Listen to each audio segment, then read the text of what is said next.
अरे बाबा तू पण तेच केलं असेल मग कुठेतरी, जर तुला वाटतंय तर. सारखाच आहे आम्हाला आणि मुलगाच आहे. आम्ही आज 6 वर्षापासून त्याच्यावर काम करतो आहे. त्याचं सगळं काम चांगलं आहे. आम्ही कधीही त्याला आवाज दिला तर तो अर्ध्या रात्री येतो आणि याच्या पुढे तो आमच्या हाकेला धावून येणार ही आम्हाला गॅरंटी, आणि या वॉर्डातून तोच निवडून येणार ही आम्हाला 100% खात्री आहे. विरोधक जे काही बोलतायत ते संपूर्णपणे चुकीचं आणि खोटं आहे. आता या निवडणुकीनंतर ते सगळ्यांना कळणारच आहे आणि कुणाचं म्हणजे कसं चारित्र्यावरती हे ठेवणं हे पूर्णपणे चुकीचं आहे. भावेशला आम्ही कधी आता बऱ्यापैकी लेडीजच जास्त करून त्याच्यासोबत आम्ही असतो.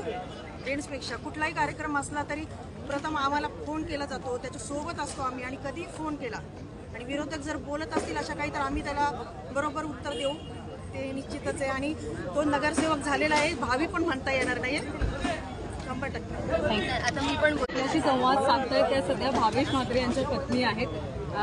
कसं वाटतं हे सगळं ऐकल्यानंतर? सगळेजण जसं आता बोलतात की गुंड प्रवृत्तीचे वगैरे, माझे मिस्टर येते आणि एक एक्झाम्पल देते. समजा एका बाईला जर त्याच्या नवऱ्याबद्दल गुंड प्रवृत्तीबद्दल बोलताय तर त्या बाईला नसेल माहिती तर मग तुम्ही काहीही खोटे आरोप लावताय.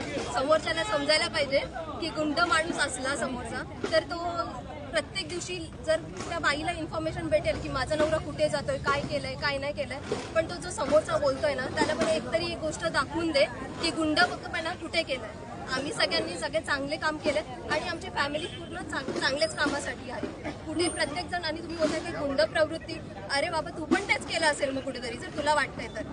थोडंसं बोलताना समोरच्याला विचार करून बोला.